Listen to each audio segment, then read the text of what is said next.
Home apa? Hospitality. Apa kan? Hospitality.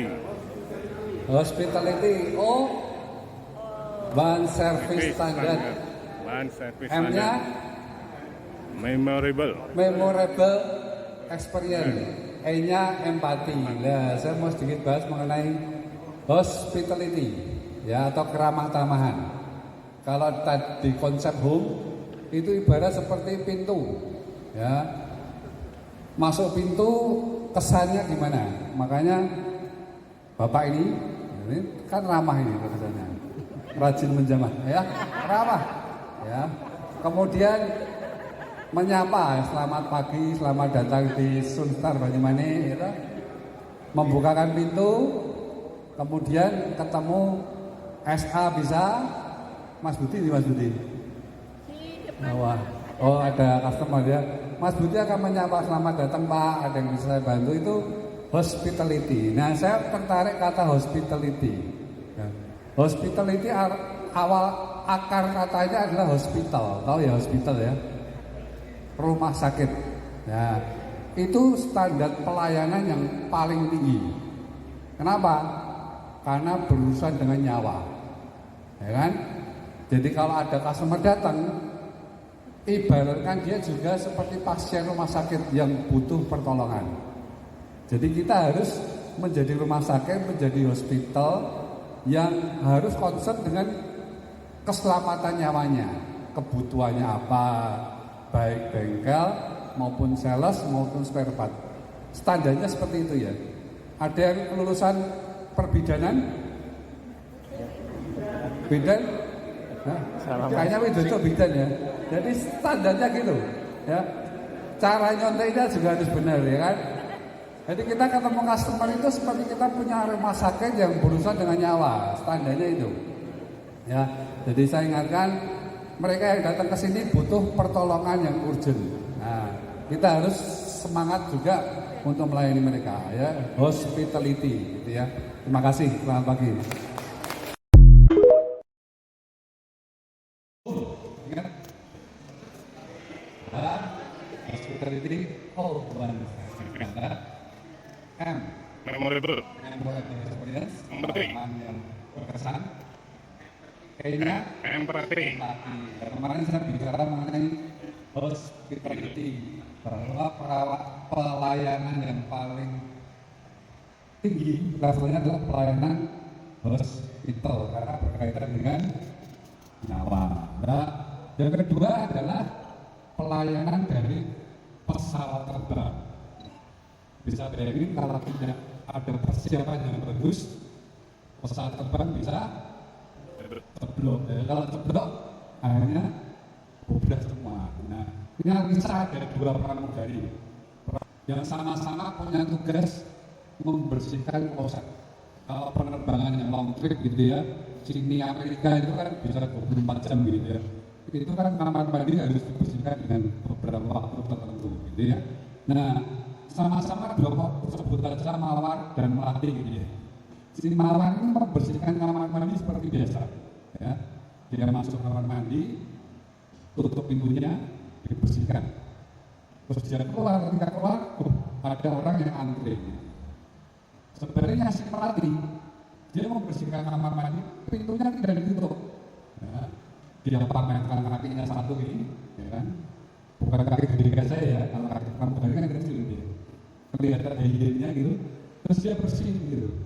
Nah, ketika ada orang antri, lihat, oh, ada kaki yang bagus, berarti ada pramugari sedang bersih-bersih kloset. Sama-sama bersih, sama-sama bersihkan. Tapi yang si Mawar itu akan dikomplain orang, oh, pramugari itu sering orang tertentu gitu kan. Nggak tahu apa yang dilakukan di dalam, padahal bersih-bersih. Yang kedua, kelihatan Melati kelihatan kakinya yang bagus, sehingga apa? Kelihatan dia sedang bersih-bersih. Orang persepsinya beda. Nah, poin yang saya sampaikan adalah show off, alias apa? Ria alias pamer. Ya. Servis kita harus dipamerkan. Ya. Bagaimana kita senyum dengan bagus, ya. Giginya harus bersikat dulu. Kalau kita show off mampu kan gak enak. Ya. Sekecil pelayanan apapun harus dipamerkan. Jadi bersihin kamar mandi kakinya harus kelihatan. Kenapa? Aku ini lagi bersihin loh. Nah, persepsi orang udah beda. Persepsi pertama orang ngomong, wah ini pramugari kurang ajar, ini kebelet, malah tinggal gitu kan, malah dipakai. Yang kedua, wah ini pramugari hebat, pelayanannya hebat, membersihkan. Nah beda kan, padahal tugasnya sama-sama membersihkan. Ya. Jadi cerita saya ini, apapun pelayanan Anda sekecil apapun, ya, Pak Yusuf itu loh, ya, saya akui luar biasa totalitas. Ya. Setelah dibersihkan, mobil mau dikirim, saya bisa menemui dia sedang membersihkan Pajewonya. Tepuk tangan dulu ya. Tapi tambahin Pak Yusuf. Kalau perlu membersihkannya ketika customer yang mau datang. Jadi Pak Yusuf itu luar biasa gitu ya. Customer-nya akan tersanjung gitu. Jadi itu contoh show off yang praktis ya. Gitu. Nah, pagi ini saya mau show off untuk hal baik juga, ya, yaitu teman-teman yang berprestasi bulan lalu. Ya. Yang pertama, Kriwi. Karena sudah mengkaker kita semua, jadi tidak main-main loh ya. Oh, demi maju di tahun kita. Ini kan ada kesan-kesan, tapi kalau mati, ya. Oh nggak tahu hari tolong diberi.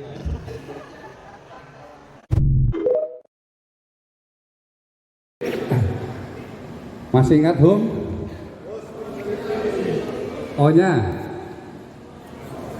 One Service Standard, M-nya Memorable Experience, dan E-nya Empati. Nah, saya mau bahas sedikit mengenai One Service Standard. Ya. Ada yang aneh dengan penampilan saya? Tambah ganteng, pakai sandal. Karena apa?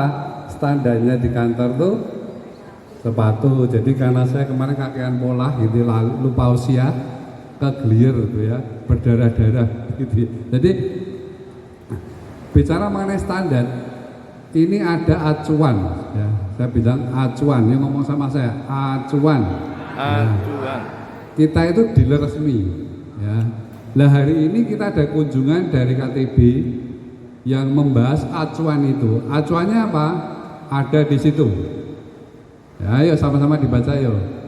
Seiri, Seiton, Seiso, Seiketsu, Shitsuki.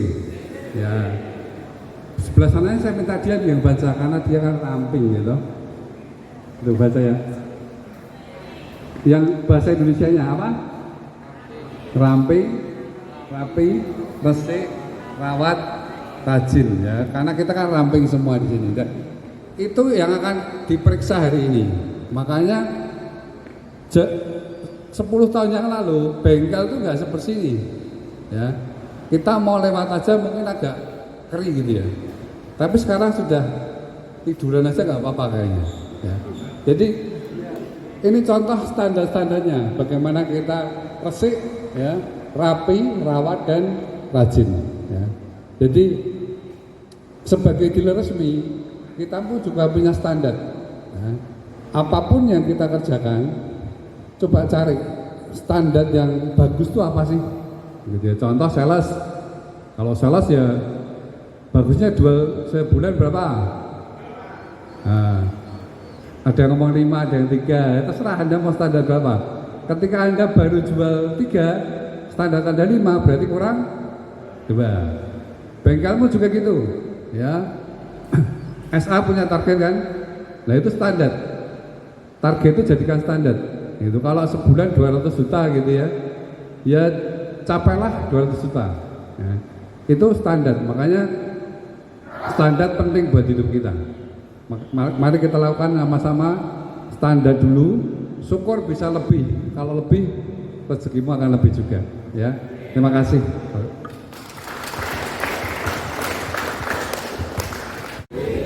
Pagi Pak Hendri. Hari ini hari apa? Hari apa? Hari apa? Salah, ulang tahunnya UN. Hari ini hari ulang tahunnya UN. Kita mau rayakan 7 hari 7 malam di rumah masing-masing. Ulang tahun biasanya apa kita? Makan-makan ya. Saya kaitkan dengan seandainya hari ini tidak ada makan-makan, mungkin UN akan puasa mutung gitu ya. Tapi karena ini sekalian ada ulang tahunnya Sultan Motor Banyumanik, maka biasanya kita apa? Makan-makan. Itu bicara standar, ya kan? Standarnya ulang tahun itu makan-makan gitu loh ya. Kalau kemarin saya sampaikan standarnya kerja itu pakai apa? Wis sebelumnya lagi, kalau makan kan dari Sabtu. Selasa 2 minggu yang lalu. Boom. Ya, O-nya apa tadi? One service standard. Standarnya itu sama gitu. Kalau Selasa lalu saya sampaikan standarnya orang kerja pakai apa? Sepatu. Ya, makanya saya hari ini pakai sepatu, tidak pakai sandal ya. Dan saya pakainya sepatu olahraga. Kenapa? Akhir bulan harus lari. Ya, sales yang merasa masih belum capai target, ayo lari sama-sama. Bengkel juga, spare part juga. Ya. Nah, kembali ke ulang tahun standarnya makan-makan. Ya. Ayo kita kasih kado lebih buat Sultan Motor. Ya. Kalau makan-makan kan kita dikasih di sama Sultan Motor ya. Nah, tolong kirim kado. Apa kadonya? Nah, kalau sales DU ya toh. Kalau mekanik labor cas kan gitu kan. Kalau Lili dan Diki ya jual spare part sebanyak-banyaknya gitu ya. Jadi tapi ingat ya, jangan cuma standar. Tolong di atas standar ya. Karena di kita pun ini banyak loh orang yang di atas standar ya. Pak Jarwo pernah juara nasional, tepuk tangan buat Pak Jarwo. Ya toh? Cindy pernah, Hanum pernah, Budi pernah, Yusuf pernah, ini hampir 10% sudah pernah juara. Nah, ini sudah di atas rata-rata. Tolong dipertahankan. Jadi bulan ini masih ada waktu 1 minggu. Monggo beri kado yang terbaik buat Sultan Motor Banyumanik. Terima kasih.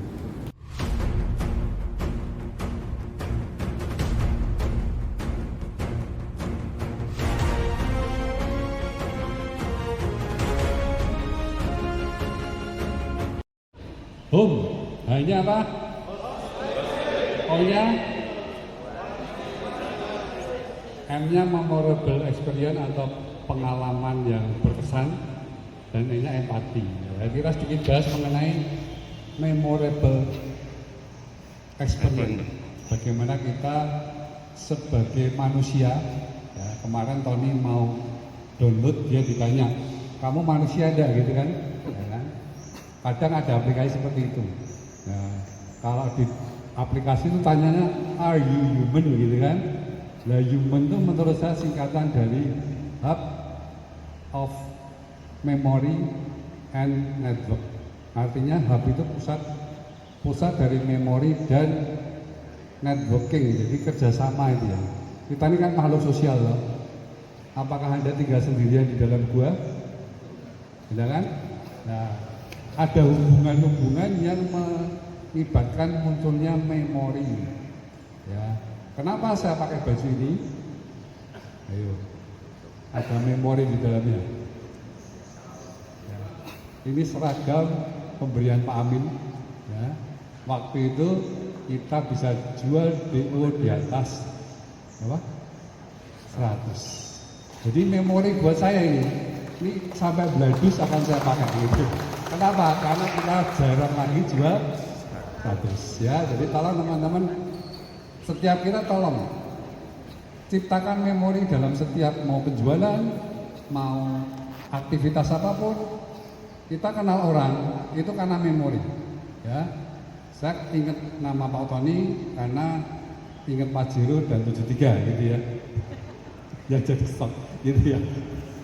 Saya ingat Pak Pak Yusuf, kenapa? Karena beliau membersihkan mobil Pajero yang akan dikirim. Itu namanya memori-memori yang muncul. Ya. Jadi kita ciptakan memori yang bagus buat pelayanan kita. Nah, pagi ini kita akan penuh bintang, ya. Akan banyak muncul memori-memori yang muncul. Ya. Saya mengundang Pak Haryo dulu untuk memberikan hadiah kepada penjual Best Employee bulan Juni. Ya. Saya jadi MC, saya mau menggantikan TV. Ya, bukan-bukan gajinya double. Ya. Masih ingat Om? Banyak Pak? Banyak? Banyak? Banyak? Nah, karena saya masih memorable, saya pakai baju ini lagi, sak mandiri, sak usuti, ya. Kenapa? Karena baju ini buat saya adalah memori yang indah, ya. Kenapa waktu itu kita masih bisa jual berapa? Orangnya masih sama juga ya. Nah, saya membiasakan diri kalau kumpul anak, karena saya kan seminggu di Semarang gitu ya. Kadang ngecek sih, apa kejadian yang paling menarik, ya kan, selama 1 minggu. Tujuannya apa? Supaya saya nanti tumbuh gitu ya kalau istilahnya di KKPN.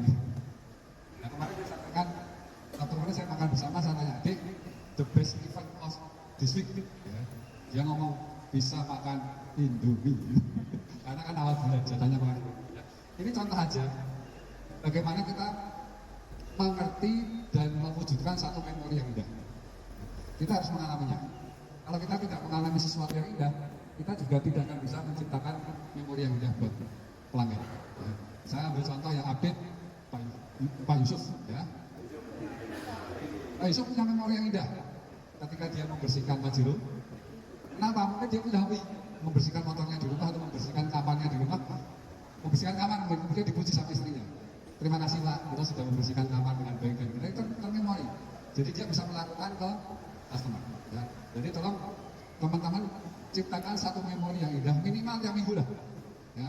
Yang baik ya, jangan mencopet, jangan membunuh gitu loh. Ya. Nanti kalau minggu depan saya tanya apa memori terindah, saya habis membunuh orang, saya tidak berani tanya lagi gitu ya. Nah, pagi ini saya mengundang 2 teman kita yang punya memori yang indah di bulan lalu, ya, berhasil memenangkan pengisian kelas bantam junior dengan kategori 80 kilo sampai 100 kilo.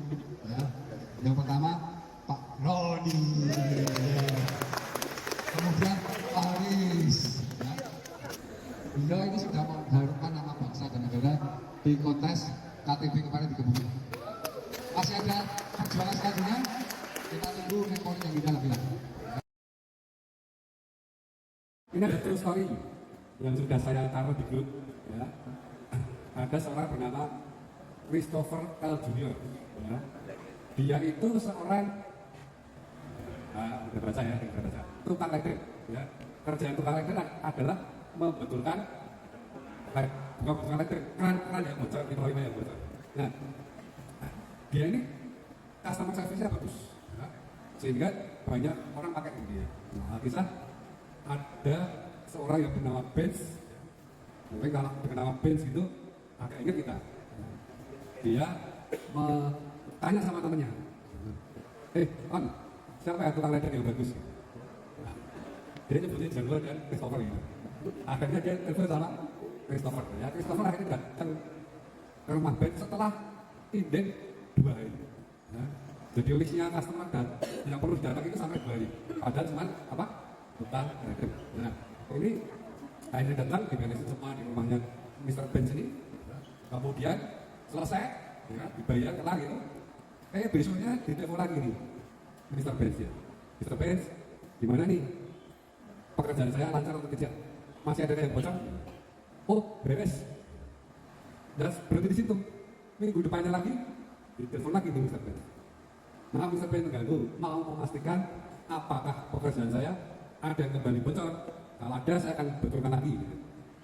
Alhamdulillah, kerjanya bagus. Apakah itu berhenti di situ? Tidak. Bulan depan, ditelepon lagi Mr. Benz. Maaf mengganggu Mr. Benz, sudah sebulan pekerjaan saya. Apakah ada kendala? Oh, tidak ada. Ya. Mr. Benz terkesan dengan pribadi Christopher yang bertanggung jawab atas pekerjaannya, ya. Hanya suatu saat ketika penjualan Mercedes-Benz turun, mereka diskusi dan ditemukan adalah satu senjata baru yang bernama kepuasan pelanggan. Diskusi lagi siapa nih kira-kira gitu ya. Akhirnya Mr. Ben mereferensikan Christopher L. Junior ini menjadi salah satu staff customer pelanggan. Joko sembuh kayaknya, agak nyambung gitu. Ya. Tapi dia melakukan tugasnya dengan penuh empati, perhatian yang tulus dengan setiap pembeli Mercedes-Benz. Ya. Akhirnya dia naik-tingkat, akhirnya menjadi CMO Customer Satisfaction dari Mercedes-Benz. Nanti ada Google sendiri, buktikan sendiri. Ya. Dan cerita ini berkaitan dengan sama hospitality, bukan service standar, memorable experience, dan yang ini saya ceritakan yaitu empati. Bagaimana seorang Christopher ini meskipun urusannya sepele ya, betulin aja gitu ya, tapi dia memberikan empati gitu. Dia bisa membayangkan, dia memposisikan dirinya gitu ya. Tapi ya tak uang banjir gitu ya. Kemarin si orang macam banjir, panik semua kan, dan ada hujan, tiba-tiba banjir, ternyata nggak dengan kafe yang bocor gitu. Dia memposisikan diri, kalau rumah ini banjir gitu. Makanya dia mau mengecek lagi sebenarnya 1 hari dan 2 hari setelah dia melakukan pekerjaannya. Ya. Jadi ini contoh empati yang bisa kita lakukan siapapun. Ya. Ketika Pak Yusuf, ya, servis gitu, memang ada SOP ya, jadi berminta di telepon. Tapi tolong posisikan dirimu sebagai orang yang punya mobil itu. Cara seperti itu. Ketika sudah sebulan, ya, STN kali jadi dong. Gitu. Ketika Anda berpikir orang luar itu tidak akan merusak, tapi ketika Anda berpikir, adalah yang beri anakmu gitulah. Apakah Anda tenang ketika anakmu nyetir tanpa STNK? Nanti tidak kan? Nah, kita harus punya empati seperti itu ya. Itu true story dari seorang bernama Christopher L. Junior. Terima kasih. Hanya apa? O-nya? Bahan service standar. M-nya? E-nya? Nah, saya mau tanya bedanya empati sama simpati. Kalau simpati itu gini, umpamanya kita di lampu merah gitu ya, ada orang jual koran gitu ya, kita cuma ngobrol sama sebelah kita, sana ya, mungkin sebelah kita nangis, kita kasih tisu gitu ya. Simpati hanya sekedar membahas ya. Tapi kalau empati, do something atau melakukan sesuatu, mungkin kita bisa turun ke tukang koran itu ngasih uang, beli korannya, atau memberi makanan yang kita bawa dari rumah. Jadi yang kita minta dari home adalah kita ngerti posisi hatinya customer, tapi jangan hanya berhenti di situ, jangan hanya digosipkan, ya. Tapi kita do something, kita lakukan sesuatu, ya. Jadi simpati cuma wacana, kalau empati aksi, ya. Simpelnya gitu, ya teman-teman. Kita berharap dari hospitality, buat service standar, memorable experience itu tidak cuma wacana, tetapi ada empati di situ. Ya, ibarat rumah, ya, empati itu seperti jendela yang membuat udara masuk segar, sehingga rumah itu sehat. Kalau rumah kita tertutup kan tidak sehat. Tapi dengan empati kita membuka jendela, udaranya masuk, dan ada udara yang bergerak. Nah itu namanya empati ya. Jadi itu berkaitan dengan home. Ya itu aja. Selamat melakukan empatimu hari ini ke customermu, ke teman-temanmu sebelahmu. Pak Ekonya gak lapar di traktir, itu namanya empati ya. Gitu. Terima kasih.